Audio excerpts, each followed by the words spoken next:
Well, good Monday morning. This is Dustin with the California MBA. Welcome to another episode of Connect, the California MBA's weekly podcast featuring one-on-one interviews with movers and shakers in the mortgage industry. We've got a great guest today. I'm excited to talk to her and listen to her perspective on the industry and what's going on now and into the future. And we'll get to her in just one second. But first, let's thank our sponsors over at Accelerate.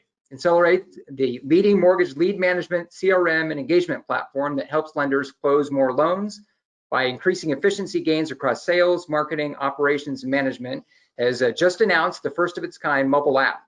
This groundbreaking mobile app features full lead management, lead distribution, click-to-call, inbound call routing, first call automation, and two-way compliant text messaging, and provides access to critical loan information without having to use a laptop or log into the LO's loan origination system.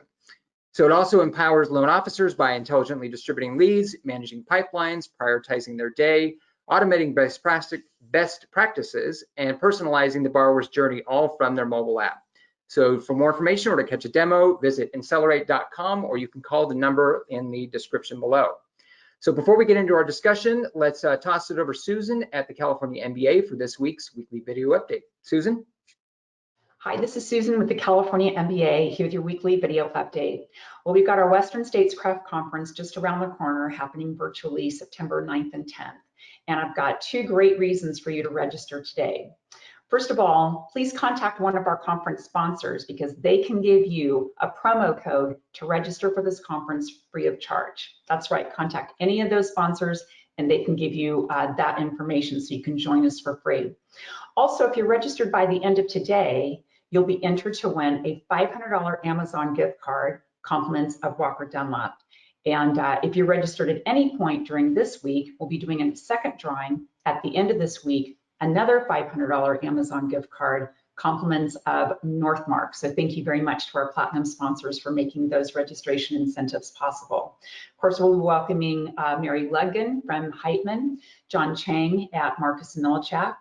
We have our luncheon keynote speaker be interviewed, Adam Carolla, which I'm very excited to hear his thoughts on this year, as well as our virtual tour of the new SoFi Stadium in Los Angeles. So lots of great things happening in that conference, and we look forward to you joining us for that event. Also want to share with you a legislative update. For those of you that are following the legislation we've been working on this year, you might know that the administration had a proposal earlier this year to reorganize the Department of Business Oversight, or the California DBO as we refer to it. That's the main regulator for the residential lenders in our state. The idea was to do a reorganization, rename the Department of Financial Protection and Innovation, expand its scope and enforcement capabilities. Over weeks of negotiation, the California MBA was able to secure amendments that would exempt existing licensees from this new enforcement and structure. So if you are a CFL licensed entity or licensed as a CRMLA, you are exempt from the provisions of the new department.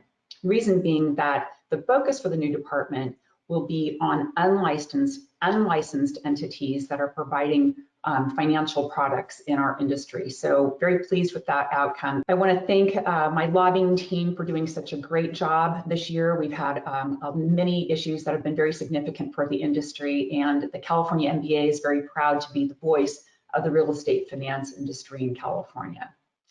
That's it for this week, and I'll turn it back to you, Dustin. All right, thanks, Susan. Great news on a big victory there for the advocacy team at the California MBA. All right, well, let's jump into the conversation now. I'm excited to welcome Brena Nath. Brena is the HW Plus managing editor over at HousingWire, good friend of the association. If you were at the Mortgage Innovators Conference here a couple weeks ago, Brena did all of our great HousingWire Tech 100 interviews with the sponsors of the conference, and I think they were pretty well received and gave a great chance for Brena to engage with those great tech companies that are definitely the sort of the leading edge of the industry right now. So welcome, Brena. Thanks for having me. I would agree. I think I was listening to the past episode and someone else mentioned they never would have considered themselves a mover and shaker, but it's always a pleasure to be on the podcast or just to chat with you. Yeah, absolutely. So let's start at the beginning here. Let's talk about your background, how you got started in the industry, and what led you to HousingWire. It's a fun question. I'm one of the younger souls in the mortgage industry, and it's one of my favorite questions to ask other people is their history in the space and them going through the financial crisis. But I had the pleasure of joining the industry in February 2012. So I'm coming up on almost 7 years. I think I'm just over 7.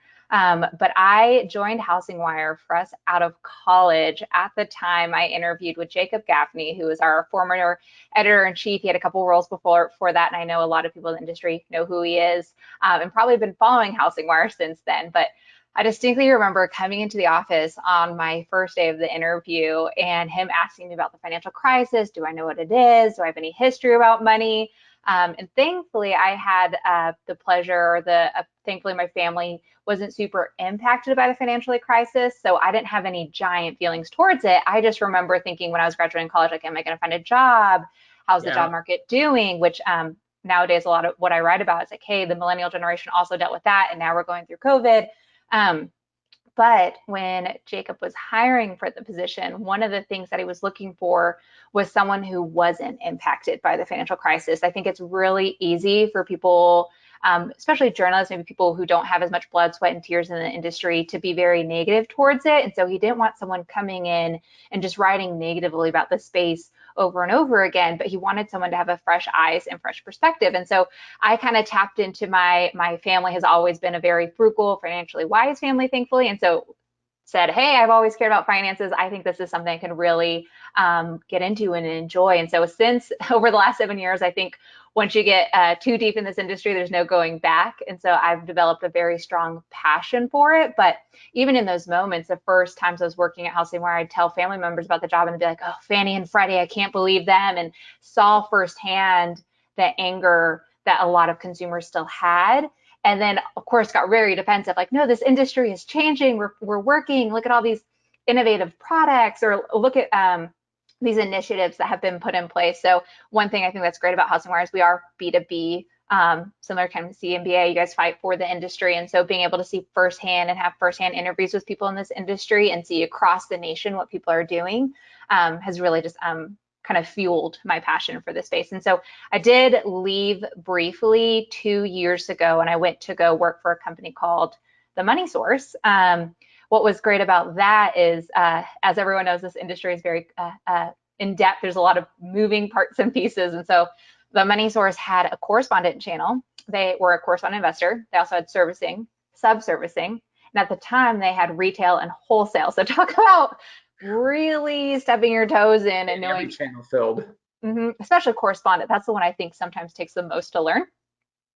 And so really being able to see how does each part of this industry work. And I still have so much more to learn, but that really helped me get this inside view of how the mortgage industry operates and even how all those pieces move together as far as retail. Do you service your own loans? Do you not service your own loans? That has developed a lot of my passion now. So I came back to HousingWire in December to lead up HW Plus, which is our premium content subscription, and was more excited to just bring back all the knowledge that I got from TMS to really dig into just how vast this industry is and even have a little bit of experience in the title industry. And so that's a whole new world. And I think it's just since then just been a privilege to hear everyone's unique stories in the space.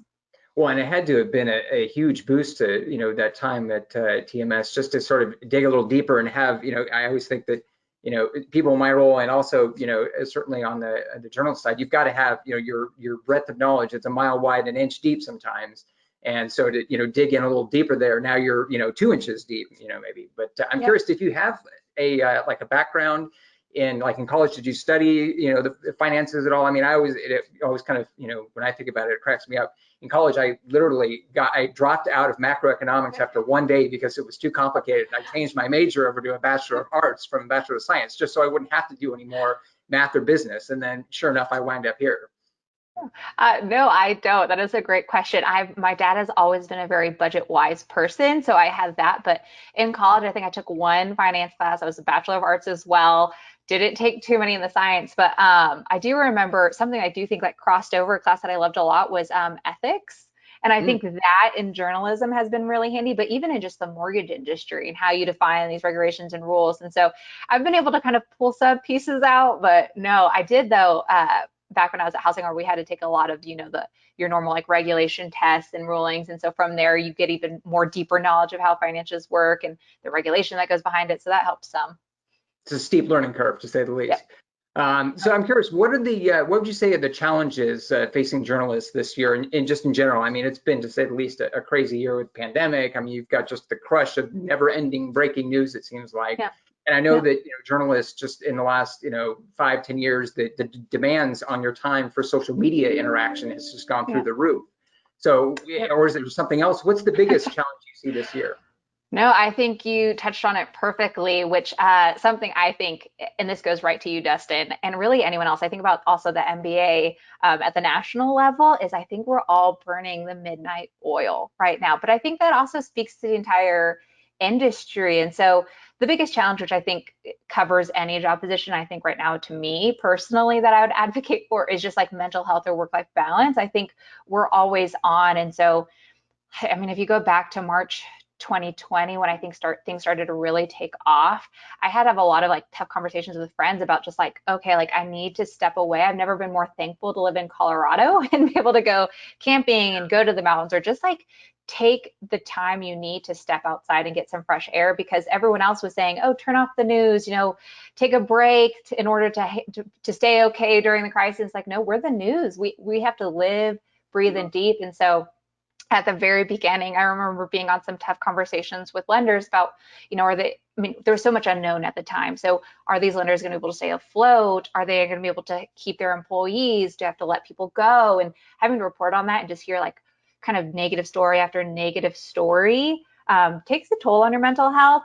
But at the same time, I see press releases coming out from the PR half of things, and they're also burning the midnight oil. So there's something special about knowing we're all going through the fire together.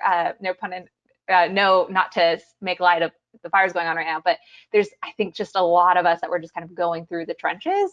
And so it was just nice to know that none of us were alone. Yeah, no, I think this is another one of those scenarios. It's almost like coming out of the financial crisis where, so many people you could do. It's almost like some sort of a secret code that everyone knows. You went through it too. I went through it too. And I think we're going through that right now. Another one of those moments. Hopefully we get through it before too long. So I think your point about mental health. I think that we can only take so much, and at some point things have got to cool down a little bit.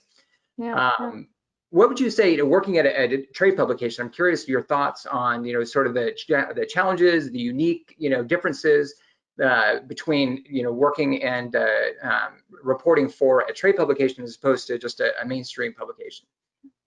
I love that question because it's also a question I try to address with peers and friends and family. I can't say I'm an expert on the other industries like medical or education, but one thing that I think is very valuable about niche trade publications, especially like HousingWire, which is still a very big publication, is that you are hyper focused on one thing. I remember watching very firsthand as a journalist back just like kind of back in the Obama era of things, when a regulation changed, when you're hyper focused on something, you get to see truly the unbiased view because you have all the history that went into when was a rule enacted, when was it overturned, why did the next regulation do it? And there's a lot of, as you guys know, we're changing so fast. No normal publication or the Wall Street journals or the big ones that cover everything can really have that much insight into what's going on. They can only broadly cover the financial industry. And so I'll always stress, I think as consumers, anyone needs to watch, get a wide breadth of information that they're pulling into their database, but check in with those niche publications because they actually have the history and the connections with people like the CMBA or the MBA, the people who are talking to the lobbyists and actually know, okay, what's going on in government or what is going on in Congress right now and having the strong conversations. And I've always valued that about HousingWire. We get to see the history and the timeline so we can at least track it better. I think that's a unique benefit. Of course, I'd say the other side of it is sometimes we're smaller operations than a lot of people think. Sometimes people think we are this giant media company, and we actually are a pretty small but nimble and flexible crew. And the pros of that is that we're able to really connect with our audience. We don't have a lot of red tape. We're able to really just kind of get in there, figure things out, and turn articles really fast. So Yeah, well, you guys definitely put out the image that you guys are the big, strong publications. So it's great to hear that, I feel that, we kind of do the same sometimes. People assume that we have a big, giant staff, but we really don't. It's, and I think we definitely enjoy the fact that we're nimble. And if we, hear a good idea from a member, we can kind of turn on a dime and start a new program, to your point, or, push an article or a theme out pretty quick. So I'm curious, just from, and this is, I think, something that I value about publications like HousingWire as well, is that, I think you guys have better contacts than, your typical mainstream publication that just, people in the industry that actually know what's going on just aren't going to talk to a reporter at the New York Times like they'll talk to you. So I'm curious, from your perspective, talking to your contacts, what's your take on sort of the state of the industry right now?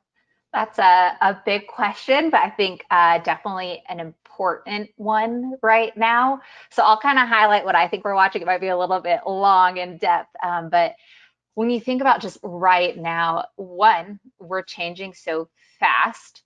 And so I think everyone's watching the news piece right now. And I think if this goes live this week, everyone's kind of watching right now the refinance adverse market fee.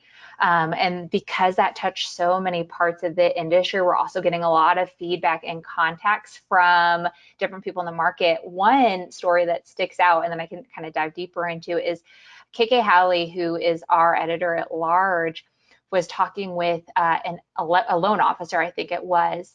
And yesterday, just hours before they reversed the fee, he closed his own refinance mortgage and had to pay the fee.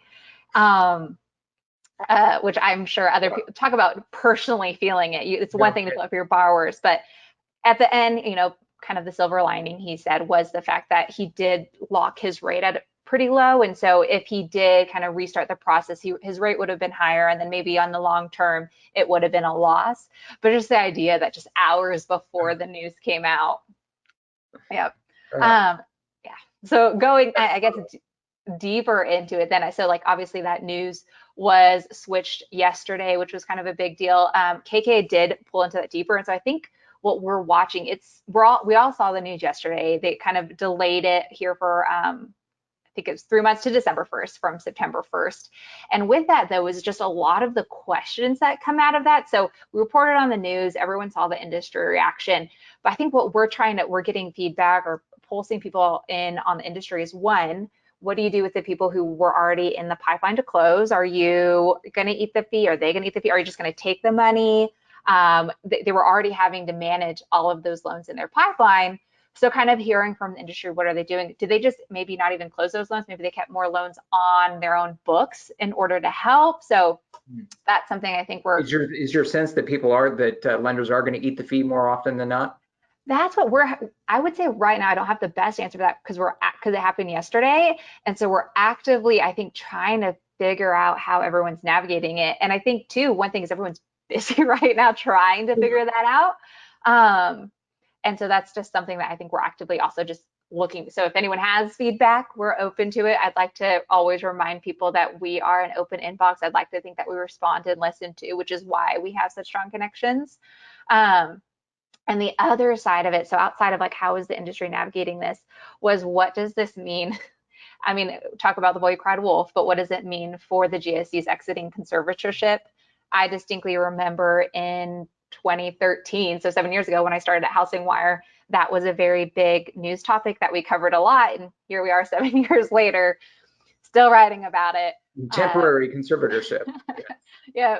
So that will always be the news. That the day that happens, I feel like I'll have to pop a champagne bottle just because it's been the boy who cried wolf for so long. But I think the other side of that news was some of the people that we're talking to, and in KK's piece that she dove into, was that people were kind of saying it was a move right now or a last effort from FHA Director Mark Calabria to try and get the GSEs to exit conservatorship.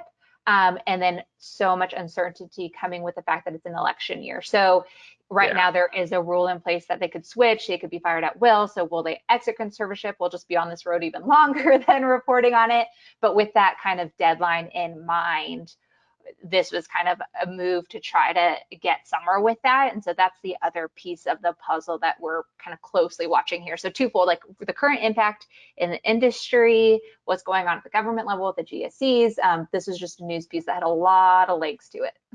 Yeah, yeah. I think the conservatorship question, it's one of those things that, as in my mind, as political campaigns get longer and longer and longer, the window of actual governance gets smaller and smaller. And I mean, to your point, I mean, it's one of those things where, the conservatorship thing, once you get to the start of an election year, like January 1, that's it. Nothing's going to happen that year.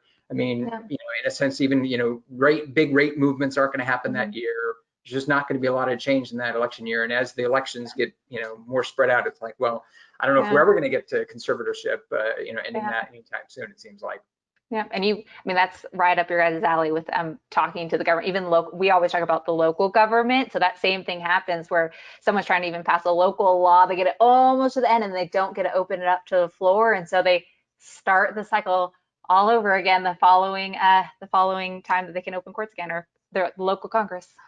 Yeah, yeah. Well, at least here in California, the subject matter of a bill may never change. The bill numbers seem to change from year to year, but that's about it. The actual text may or may not change.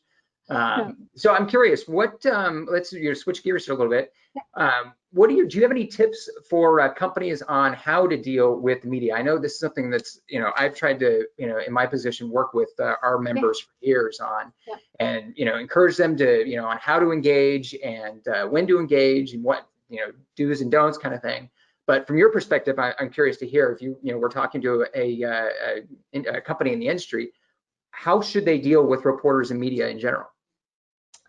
I'll start off by saying I don't want to speak for all journalists, but I'd like to think I have some insight here that I would love to kind of share. It's a good question.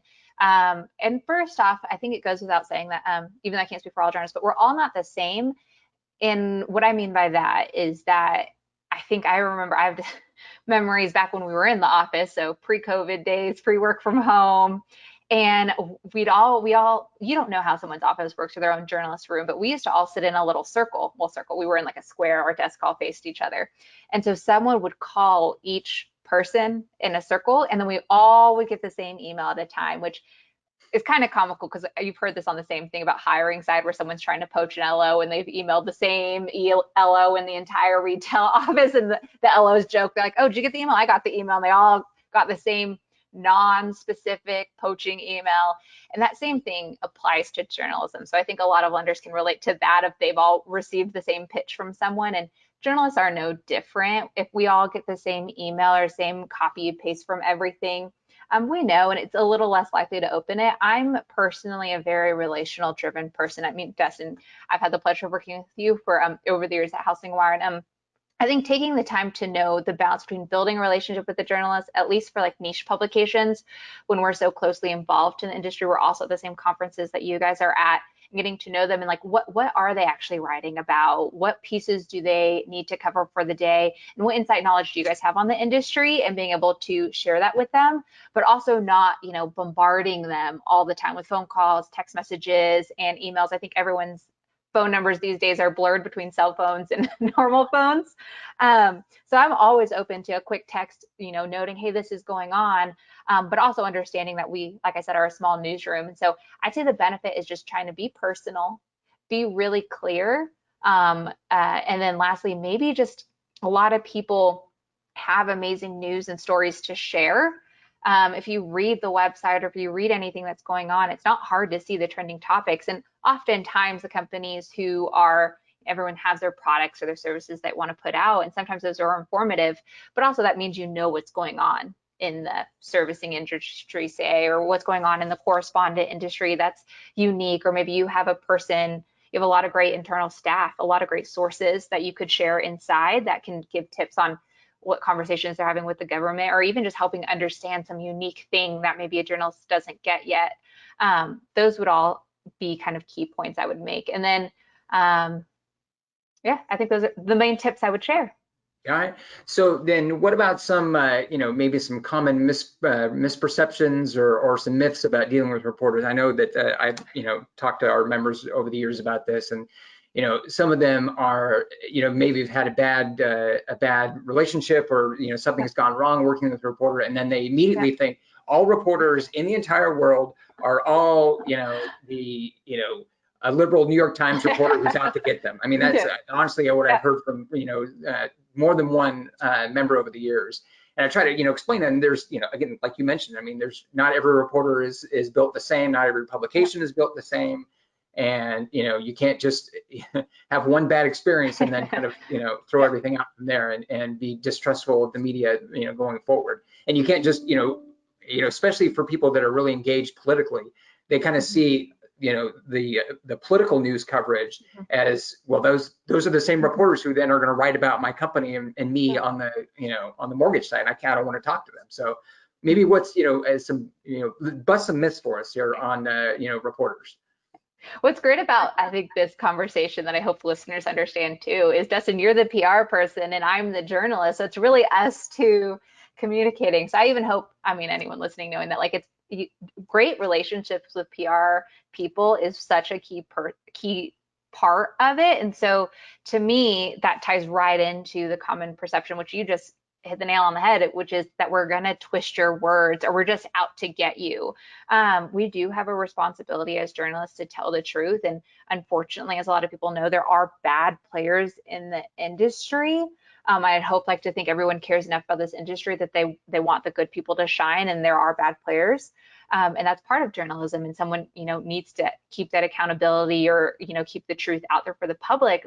But the other half of it is that we are journalists, and I think having that strong relationship with the public relations person knows that we're not out to interview you, take your words, twist it for our own benefits, and then print a news article that's completely different than what you guys were expecting. I mean, even in the journalism room, you even think so I'm in charge of HW Plus, which my content is premium, it goes behind a paywall. But even as journalists, we've had discussions about making sure that we're staying true to our sources and saying, hey, just so you know, being upfront, this is going behind a paywall.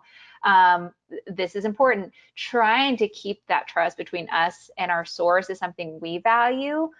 We also just value the people who give us the information in general. And so we don't want to break that by just twisting your words and putting, something else. And often there are times where I might be on a conversation, you say something that's very informative for another piece I'm working on, or another piece that another journalist is working on. I'll say, hey, can I, so-and-so is working on the article. Do you mind if I pass along your contact information? Or if later I have that quote, I'll email the peer, hey, is it okay if I use this quote in this article? That's not what we originally talked about, but it's a great point on where right now the lending industry is going or the problems they're facing. Can I pass it along? And so I think it's a two-way street. It's transparent on both sides, but at least for a good amount, if you build that trust with time, and I think a lot of our newsroom, a decent amount of us KK's been in the industry for a while. I've been at HousingWire for 8 years.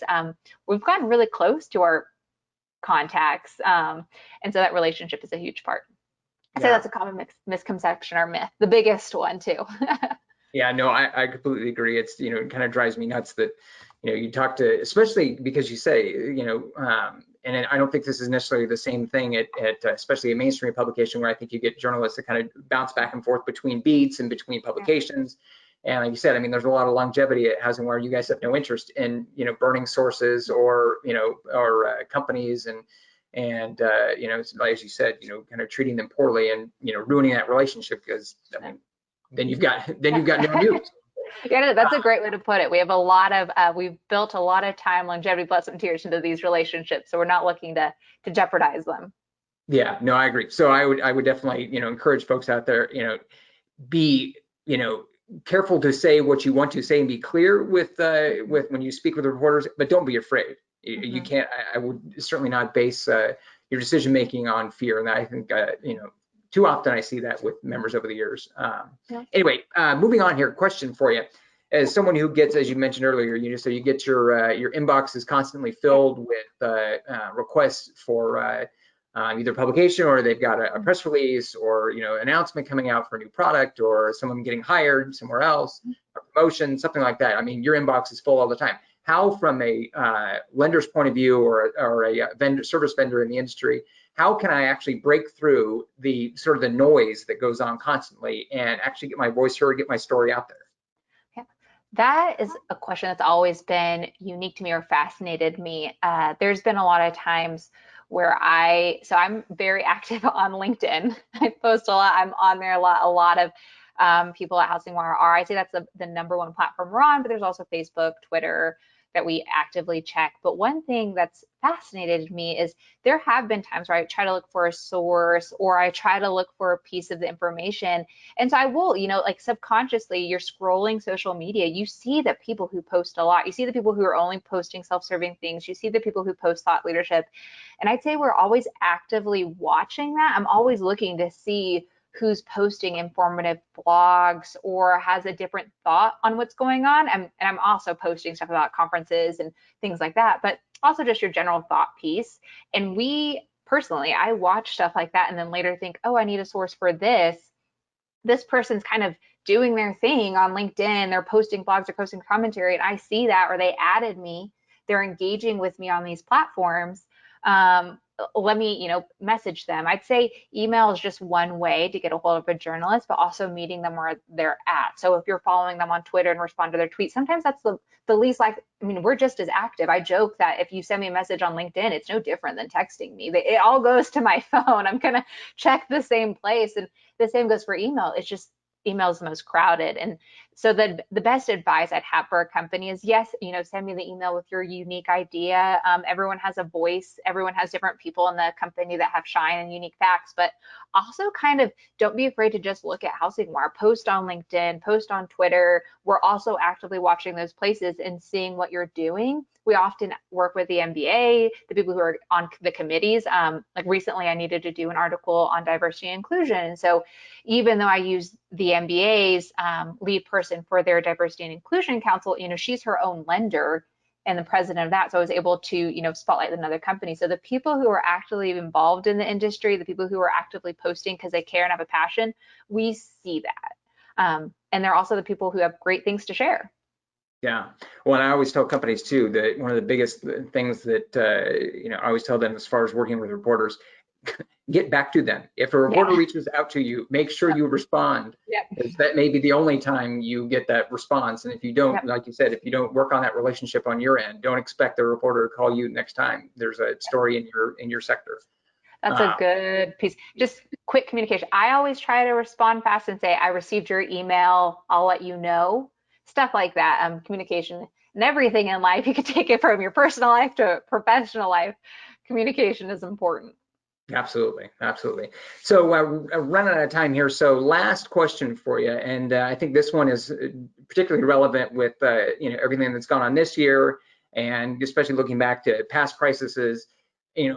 Give us some tips from your perspective on how to maybe survive scandal, how to survive a media crisis, whether or not, and I won't get into whether or not it was a legitimate crisis or not legitimate crisis. Once it's sort of out there, it's something to deal with. And so what's your thoughts on how to survive a crisis and maybe, some do's and don'ts? I'd like to think I have a unique perspective on this, being on the journalism side, but also being on the PR side. I think being on the PR side really lets you know, like, oh, I'm the person handling this, so we need to have some insight. And so I also think you, Dustin, have some great insight here. But I would say the first thing, the obvious thing, obviously, is be proactive. That's the most important thing. But I also am a big believer in actual tangible tips. So something that I thought was really valuable when I was on the PR side, so journalist side, is be proactive, be transparent, be communicative with journalists. So as far as when it comes to the news, because just as much as we want to cover good news, like I said, there are some negative news. And so if you have that relationship with journalists, it benefits you in both ways. And then outside of that, moving to the PR side, I would say, which I'm sure you've heard too, is, build your crisis plan. I think it's more important than ever to have a plan in place. And what I mean by plan, it's like you need to list who are the key people in your organization, who are the top 5 people that if emergency happens right now, this is who we need to contact. What are their cell phone numbers? Do we have a specific email just for, you have crisis@companyname.com? And then from there, what is each person's role and responsibility? That way, in the moment, you're not saying, okay, you take care of our social media channel, you take care of telling all our employees. Like, make sure you define each person's role in the crisis. And then the very applicable thing you can do is run through scenarios, pick out your top 5 crisis things that might happen. Maybe you have a consumer that goes rogue. Maybe it's, something bad happens to one of your office buildings, then you're on the news all of a sudden. Try to pick the top 3, run through those scenarios, do a dry run with your top 5 executives. Usually it's executive, maybe your social media person, and then a PR person through the plans. And then each month or each quarter, whatever you have time for, create a new worst case scenario and run through it. I think the last thing you want to do is have this on the back burner. I know all these executives have really busy schedules, but in order to get in front of that crisis, you need to be having these test runs and dry runs in order to navigate it well. And unfortunately, they're going to happen. You never want it to be you, but how much better would you feel if you had test runs in play? Yeah, no, I think that's to your point about it being applicable. I think that's absolutely something that everyone should do. And there's a reason why like the military does war games. I mean, Yep. It pays off. When you actually have a crisis. To your point, it's almost like when you have as a family, you always want to have a plan for if there's a fire or something. Everyone knows where to go, so you're not just kind of all screaming and yelling when it happens in the moment. So I think that's really great advice. So hey, Brena, I meant to give you an opportunity at the beginning, but tell us a little bit about HW Plus. For those who don't, everyone knows about HousingWire, but they may not know about HW Plus. So HW Plus was created at the beginning of the year. I think everyone's familiar with kind of premium content subscriptions, but what I think is special and unique about HW Plus is we still have all our content online that everyone has expected and come to know as free, delivered daily to you on the top news cycle. But HW Plus digs deeper into your daily news cycle on the why that's going on. So it's where we have a lot more sources and information and reporting and data that goes into it. It's a lot more data driven. And these pieces are significantly longer, but it's not just these pieces that you're getting. HW Plus is also very much a community thing. So we have an HW Slack channel, which we consider like a direct line into the newsroom. So if you've ever actually really want to get in contact with them outside of LinkedIn, there's also, you can just Slack us, and that's a great way to communicate us and what's going on, see the latest updates, be the first one to see the articles that go live. That's also what a lot of our conferences go through now. So if you're an HW Plus member, you get access to all of our conferences and past the day. So we post them as on-demand events later. Along with, we have a housing stack, which showcases all the technology products in the industry right now. So HW Plus, more than just like content, it's more of like this community with a lot of different moving parts to it that allows everyone to kind of engage with, whether you want to engage with us, get the latest news, attend our conferences. It's all encompassing like community. Yeah, well, that's really cool. All right, well then, for those who aren't already subscribers at HW Plus, make sure and go to HousingWire and check them out. Brena, thanks again for joining us today on Connect. It was really fun talking to you. Have a great rest of your day. And for those of you who, if you enjoyed this conversation, make sure you can subscribe to us here on our YouTube channel. You can also check us out on SoundCloud, Spotify, Apple Podcasts. We're here every Monday morning. We'll see you next Monday on Connect.